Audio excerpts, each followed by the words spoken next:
सप्ताह की कड़ी में वो ऐसे शख्सियत जो किसी भी व्यक्ति का परिचय का मोहताज नहीं है, और जहां तक सूचना है कि 46 वर्षों से संघर्ष कर आज संयुक्त परिवार का बात को मानते हुए इस संगठन में उपस्थिति दिया है।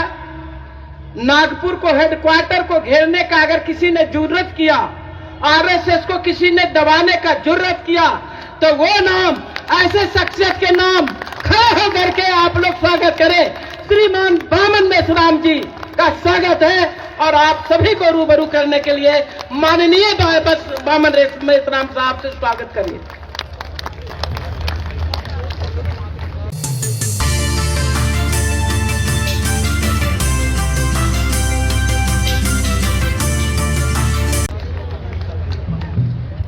साथियों,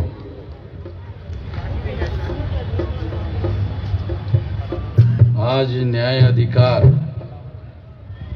महासम्मेलन का 6 और 7 दिसंबर को तमाम संगठनों के कार्यकर्ताओं के द्वारा इकट्ठा आकर आयोजन किया गया है। तमाम संगठन के कर्ता धर्ता मंच पर उपस्थित है। बहुत खुशी की बात है।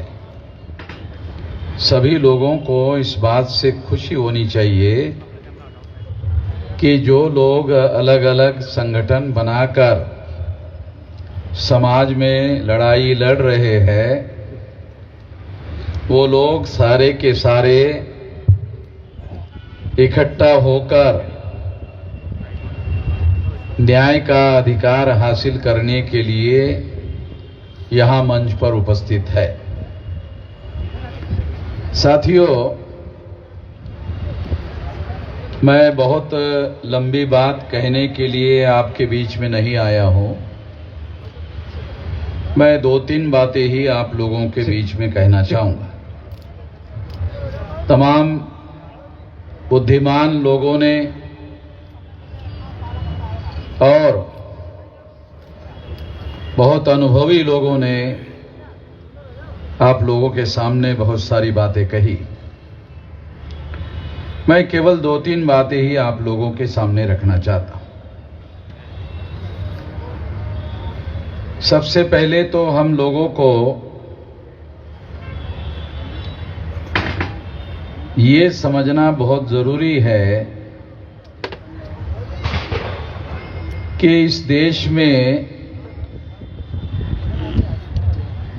आजादी के नाम पर जो आंदोलन चलाया गया, आजादी का अमृत महोत्सव इस देश में मनाया जा रहा है और हमारी महत्वपूर्ण समस्याओं का कोई समाधान नहीं हुआ।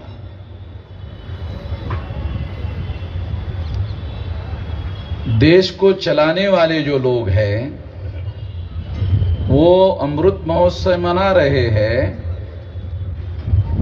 मगर हम लोगों को इसके बारे में सोचना चाहिए, विचार करना चाहिए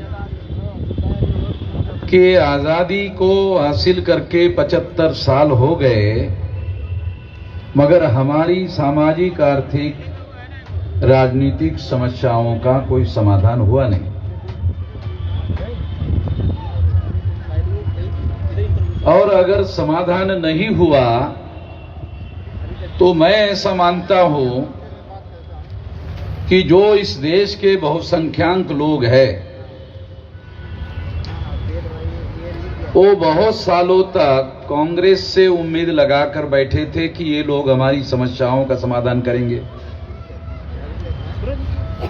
इसीलिए वर्षों से उनको वोट देते रहे। उनसे उनकी उम्मीदें पूरी नहीं हुई तो फिर उन लोगों ने बीजेपी का दामन पकड़ लिया और सेंट्रल में अभी बीजेपी की लगातार 8 साल से सरकार चल रही है। और किसी समस्या का हमारा जो बहुसंख्यक समाज है उसका समाधान होता हुआ दिखाई नहीं दे रहा है। अगर होता तो फिर ये न्याय अधिकार सम्मेलन को आयोजित करने की जरूरत नहीं थी। ये न्याय अधिकार सम्मेलन इसलिए आयोजित हुआ या किया गया तमाम संगठनों के लोगों ने, क्योंकि ये उम्मीद उन लोगों से भी पूरी नहीं हुई। तो मैं इस संदर्भ में बात आप लोगों को बताना चाहता हूं कि जो लोग सदियों से इस देश में अन्याय करने वाली व्यवस्था को बनाकर चला रहे हैं, उन लोगों के द्वारा बनाए गए संगठन को हमारे लोगों ने साथ सहयोग दिया। शेड्यूल कास्ट के लगभग उस अन्याय करने वाले समाज ने 1703 टुकड़े किए। शेड्यूल कास्ट की 1703 जातियां है देश में, आदिवासियों के 801 टुकड़े हैं और पिछड़े वर्ग के 3743 टुकड़े हैं मंडल कमीशन के अनुसार। ये तीनों मिलाकर 6247 जाति के टुकड़े हैं। उन्हीं लोगों ने किए हजारों सालों से हम लोगों के। जिन लोगों ने हमारे 6247 टुकड़े किए, उन्हीं लोगों से हम लोगों ने उम्मीदें पाली थी कि ये लोग हमारी समस्याओं का समाधान करेंगे। और इसीलिए हमारे लोगों ने कांग्रेस का साथ दिया, फिर वही लोग बीजेपी का साथ देते रहे। उनसे भी उम्मीद पूरी नहीं हुई। अन्याय करने वाले समाज ने एक पिछड़े वर्ग के आदमी को, एक ओबीसी के आदमी को, नरेंद्र मोदी को प्रधानमंत्री के तौर पर नॉमिनेट किया। मैं नहीं मानता कि नरेंद्र मोदी रियल रिप्रेजेंटेटिव है। ये हमारे समाज का रियल रिप्रेजेंटेटिव नहीं है। ये आरएसएस के ब्राह्मणों के द्वारा नॉमिनेटेड है। तो हमारे बहुत सारे पढ़े लिखे लोगों को, मैं अनपढ़ों को नहीं कह रहा हूं, कि अभी तक नॉमिनेटेड रिप्रेजेंटेशन भी समझ में नहीं आता। पढ़े लिखे लोगों को समझ में नहीं आता नॉमिनेटेड रिप्रेजेंटेशन क्या है। जो लड़ाई बाबा साहब अम्बेडकर ने 1932 में रियल रिप्रेजेंटेशन और नॉमिनेटेड रिप्रेजेंटेशन के बीच में, गांधी जी के बीच में और बाबा साहब अम्बेडकर के बीच में लड़ाई हुई।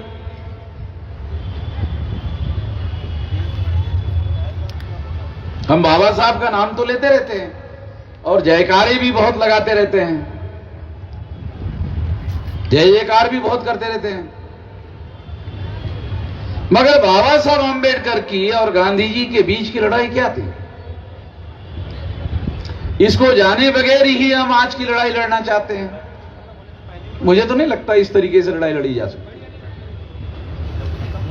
जो कौम इतिहास से सबक नहीं सीखता, वो काम कभी अपना आंदोलन, स्वाभिमानी आंदोलन नहीं चला सकता, आत्मनिर्भर आंदोलन नहीं चला सकता, अपने बल पर आंदोलन खड़ा नहीं किया जा सकता, अगर इस इतिहास को आप जानते नहीं हैं। 1932 को नॉमिनेटेड रिप्रेजेंटेशन और रियल रिप्रेजेंटेशन, इसके बीच की जो लड़ाई है, बाबा साहब अम्बेडकर और गांधी जी के बीच में लड़ाई थी। और बाबा साहब अम्बेडकर शेड्यूल कास्ट और शेड्यूल ट्राइब के लिए रियल रिप्रेजेंटेशन का 17 अगस्त 1932 को अधिकार हासिल करने में कामयाब हुए थे। कितने पढ़े लिखे लोगों को यह बात जानकारी है कि गांधी जी ने इस अधिकार को आमरण अनशन करके छीन लिया? कितने पढ़े लिखे लोगों को पता है? और अगर पता है तो वो पता होना क्या आज के तारीख में जो 131 मेंबर पार्लियामेंट शेड्यूल कास्ट और शेड्यूल ट्राइब के वर्तमान पार्लियामेंट में चुनकर गए हुए हैं, और जिसमें 76 मेंबर पार्लियामेंट शेड्यूल कास्ट और शेड्यूल ट्राइब के, भारतीय जनता पार्टी के 303 मेंबर पार्लियामेंट में शेड्यूल कास्ट और शेड्यूल ट्राइब के लोग शामिल हैं, जो बीजेपी की सरकार बनाने में लगे हुए हैं, उस सरकार को चलाने में लगे हुए हैं, जिसको हमारे पढ़े लिखे लोग, विधायक जी, सांसद जी, यानी आप लोग अपने लोगों को जगाते भी रहोगे, और दलालों और भड़वों को, जिनको बाबा साहब आंबेडकर ने और Gandhi and Congress of done to untouchable नाम की किताब में दलाल और भड़वे कहा, उनको आप सांसद जी भी कहते रहेंगे, आप विधायक जी भी कहते रहेंगे, और आपको इस बात का मलाल भी होगा कि यहां लोग उपस्थित नहीं है। अरे लोग उनके साथ जाएंगे, इलेक्टेड मेंबर पार्लियामेंट के सांसद जी के साथ जाएंगे, विधायक जी के साथ जाएंगे, कि आपके साथ आएंगे, कफल्लक लोगों के साथ में? उनके साथ जाएंगे ना, उनके साथ जाएंगे। जब तक आप उन दलालों और भड़वों के बारे में, जिनको बाबा साहब आंबेडकर ने और Gandhi and Congress of done to untouchable में दलाल और भड़ुआ कहा, आप कह सकते हो? जो बाबा साहब आंबेडकर ने लिख कर रखा, वो कहने की भी आप लोग जरूरत नहीं करते हो। तो लोग जागृत कैसे होंगे? उनसे लोग कटेंगे तो यहां मैदान में आएंगे, उनसे जुड़े रहेंगे तो आपके मैदान में कैसे आएंगे? और क्यों आएंगे? सांसद के पास जाएंगे ना, विधायक के पास जाएंगे, आपके पास क्या आएंगे? क्या है? अगर आपने पुलिस चौकी में टेलीफोन किया तो पुलिस चौकी वाला आपकी सुनता नहीं है, उसकी सुनता तो है कम से कम सांसद की और विधायक की, उसके साथ जाएंगे।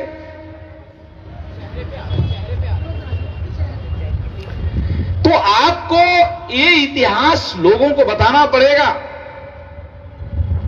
यही वजह है जिसकी वजह से हम लोग सारे देश भर में ये कह रहे हैं कि आजादी का आंदोलन नहीं था। यदि आजादी के आंदोलन का नायक हमारे लोगों को आने वाले आजादी में और आने वाले लोकतंत्र में रियल रिप्रेजेंटेशन का अधिकार देने के लिए तैयार नहीं है, उसके विरोध में आमरण अनशन करने के लिए तैयार है, उसको आप लोगों ने आजादी के आंदोलन का नायक माना।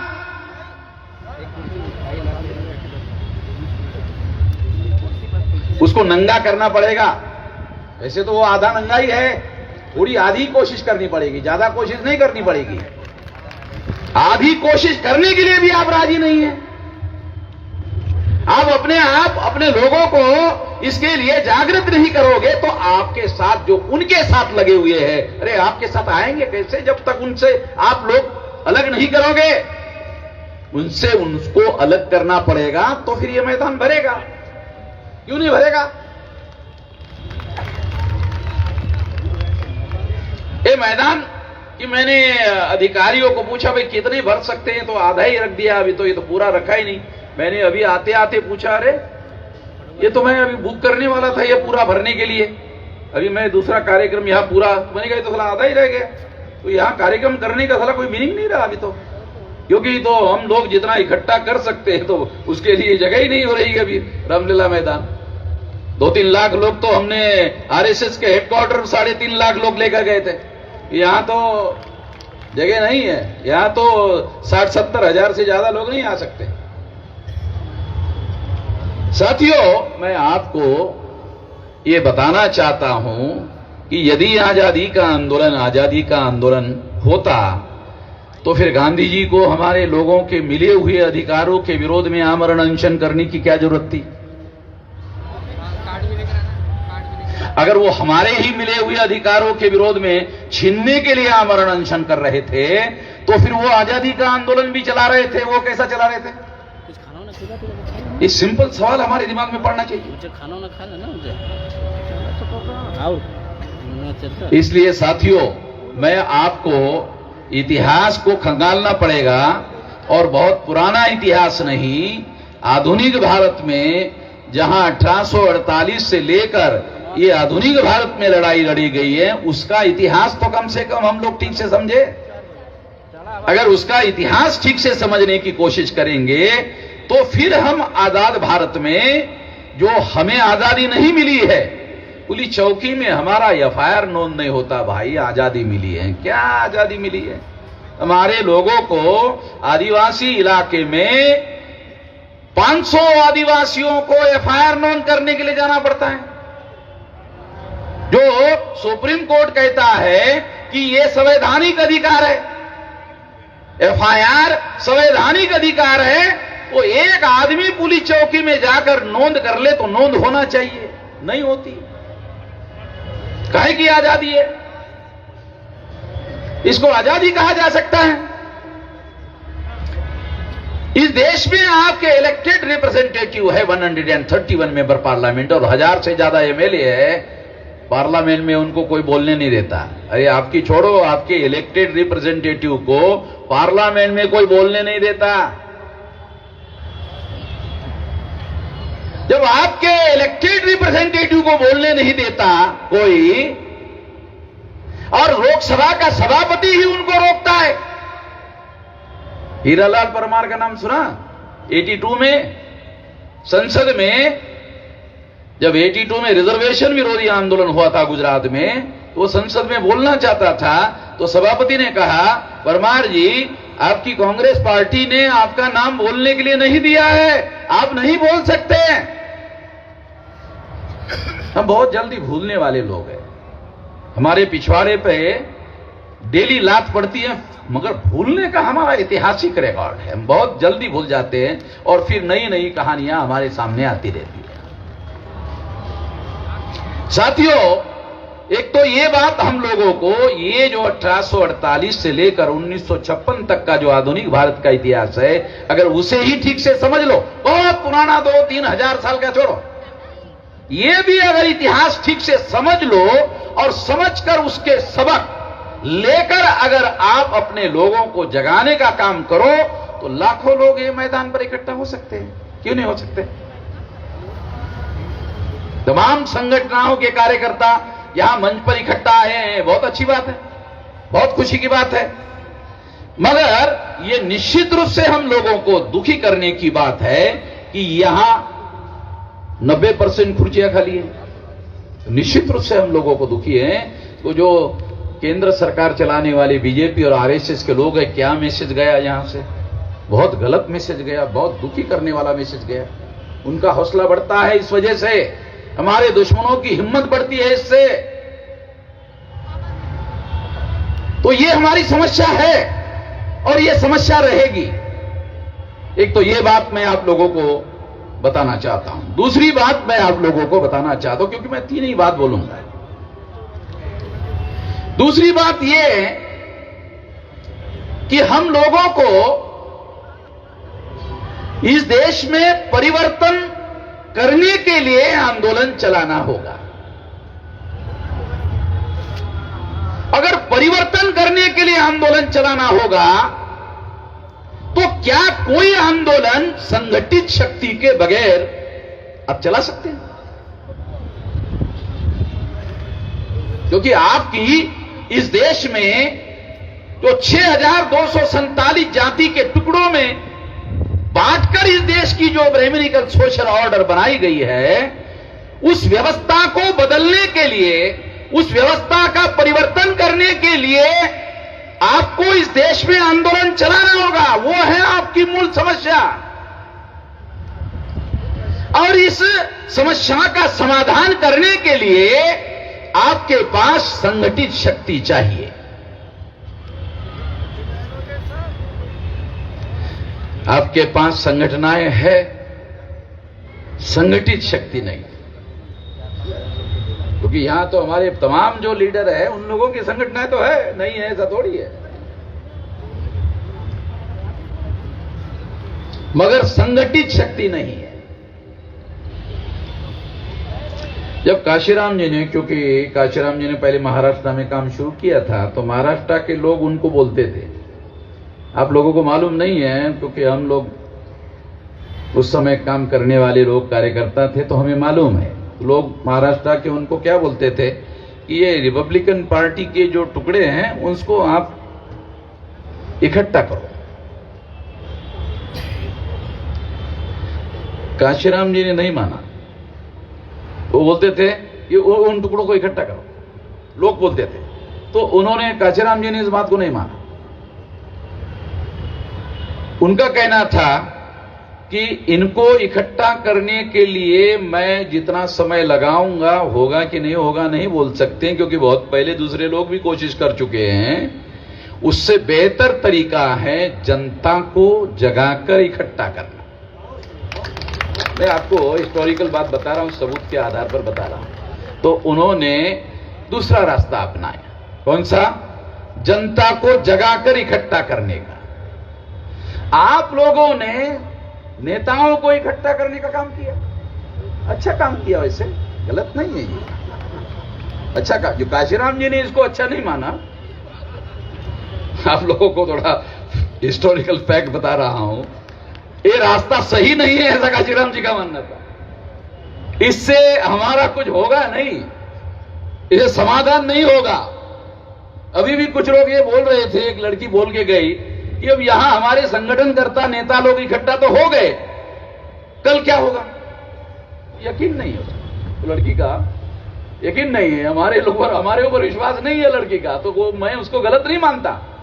जिस लड़की ने अपनी बात कही उस लड़की को मैं गलत नहीं मानता। तो इसलिए मैं आपको यह बात कह रहा हूं कि काशीराम जी ने महाराष्ट्र के लोगों की बात को नहीं माना और उन्होंने जनता को जगाकर इकट्ठा करने का काम किया, उसमें उनको सफलता मिली। काशीराम जी को उसमें सफलता मिली। अगर काशीराम जी को सफलता मिली तो मुझे लगता है कि ये सफलता हासिल करने वाला रास्ता है, इसको दूसरे लोग भी अपनाकर सफल हो सकते हैं।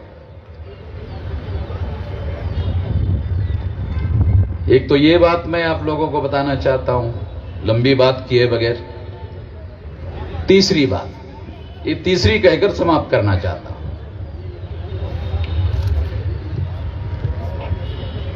यही रास्ता जो काशीराम जी कहते थे या वो करते थे, हम लोग वही कर रहे हैं। हम लोग वही कर रहे हैं और आज 31 राज्यों में 567 जिलों में और 4000 से ज्यादा तहसीलों में और 1.5 लाख से ज्यादा गांवों में 22,000 से ज्यादा ब्लॉक में हमारा संगठन फैला हुआ है, जिसके लिए मैं 18 साल 3-4 महीने की मेरी उम्र थी तब से लगा हुआ हूं। अभी मेरी 65 साल की उम्र पूरी हो गई है। तो इसमें हमने इतना लंबा समय, लगभग 5 दशक संगठन निर्माण करने के लिए लगाया।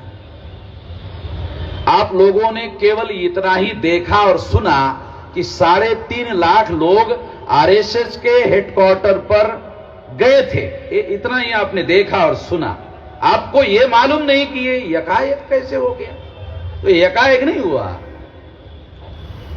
इसके पीछे 5 दशक की लंबी जद्दोजहद है और इतना बड़ा संगठित शक्ति का निर्माण हम लोगों ने किया, जो काशीराम जी ने रास्ता बताया। और बाबा साहब आंबेडकर का जय जयकार किए बगैर, क्योंकि हम लोग जय जयकार बहुत ज्यादा करते हैं और जय भीम जो है बहुत, आजकल तो जय भीम जो है ज्यादा जोर से बोलने का भी एक नया रिवाज आ गया है। मतलब धीरे से बोलने के बजाय ज्यादा जोर से। एक दूसरा एक नया रिवाज आ गया, कौन सा? जय जय जय जय जय जय जय जय जय भीम। ये भी एक नया रिवाज आया। मैं दोनों में से कोई भी नहीं करता। दोनों में से एक भी काम नहीं करता। मैं यहां ऐलानिया बोल रहा हूं, ये बोलने के लिए थोड़ा सुनने वाले लोगों को अच्छा नहीं लगता, मगर फिर भी मैं यही जोखिम और खतरा लेकर भी बोलते रहता हूं। क्यों? क्योंकि मैं एक कैडर बेस्ड ऑर्गेनाइजेशन बनाता हूं, चलाता हूं, और हमारे समाज को अगर आप बदलने का काम करना चाहते हो तो केवल मात्र एक विकल्प है कि आपको अपने समाज को संगठित करने के लिए कैडर बेस्ड ऑर्गेनाइजेशन बनाना पड़ेगा। आप आरएसएस के विरोध में बोलते रहते हो, भाषण देते रहते हो, उनको कोई फर्क नहीं पड़ता। क्यों? तो कैडर बेस्ड ऑर्गेनाइजेशन है, कम्युनिस्टों का कैडर बेस्ड ऑर्गेनाइजेशन है, तो आरएसएस पर कोई असर नहीं पड़ता। आरएसएस को असर पड़ता है जब आपका कोई राष्ट्रीय स्तर का कैडर बेस्ड ऑर्गेनाइजेशन हो, और हर जिले में एससी एसटी ओबीसी के लोग, कोई वैचारिक सवाल होता है तो जिले में ही जवाब देने का काम करे, तहसील में ही जवाब देने का काम करे। यहां रामलीला मैदान में आकर जवाब देने के बजाय वही तहसील में और जिले में ही जवाब देने का काम करे, तब तो आप लोगों को बचाने का काम कर सकते हो, तब तो आप संविधान को बचाने का काम कर सकते हो। एक बहुजन समाज पार्टी का एमएलए आगरा का बहुजन समाज पार्टी छोड़कर बीजेपी गया, उसने आकर बताया कि वहां चर्चा चलती है कि ये वामसेव के लोग अगर नहीं होते तो अभी तक तो हमने संविधान बदल दिया होता। वो एमएलए वहां आगरा का बीएसपी छोड़कर गया बीजेपी में, तो वहां मीटिंग में चर्चा होती है, तो उसने आकर बताया तो हमारे लोग उसके पास चंदा मांगने के लिए गए थे, तो है नहीं आपको चंदा नहीं देंगे। जब वहां संविधान बदलने की बात के रेफरेंस में वामसेव का नाम आया और कहा कि वामसेव नहीं होता ना तो अब तक तो बदल दिया होता, वो वापस आकर टेलीफोन किया हमारे लोगों को कि जरा आ जाओ, तो कहा क्यों? वो चंदा लेके जाओ।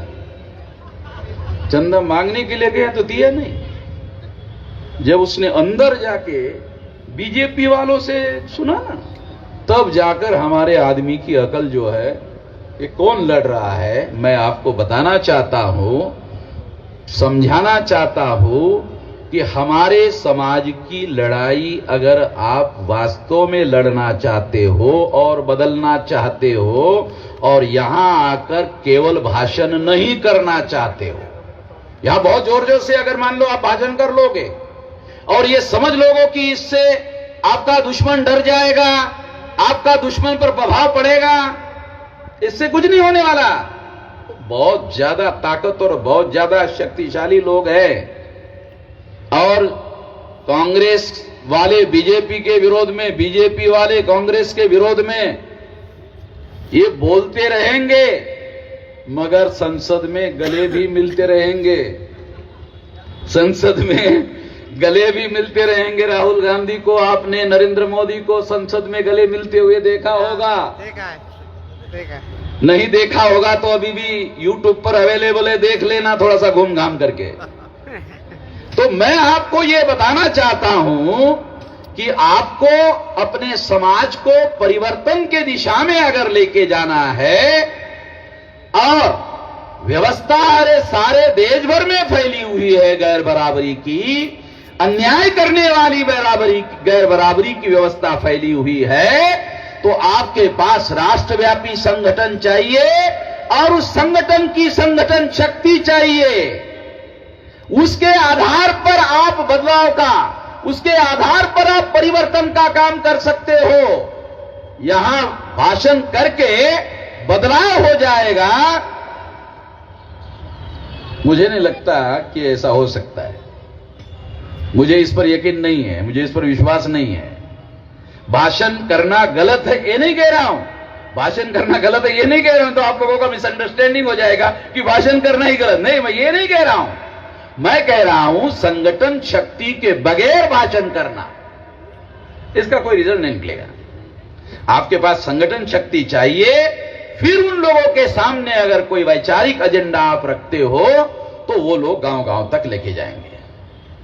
अगर ऐसा आपके पास संगठन शक्ति नहीं है तो लोग यहां सुनेंगे और फिर अपने अपने घर चले जाएंगे। वो लोग प्रचारक बनने चाहिए आपके विचारधारा के, और वो गांव-गांव में बात को फैलाने वाले होने चाहिए, तब तो ये काम आगे बढ़ सकता है। ऐसा करना होगा। ये तीसरी बात मैं आप लोगों को कह रहा हूं, और मैंने आपको वादा किया था कि 3 ही बात कहूंगा, तो 3 कह दिया और मेरी बात खत्म हो गई, और ज्यादा मैं लंबा नहीं गया। धन्यवाद।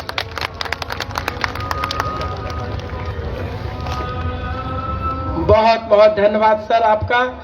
अब मैं अगले वक्ता के रूप में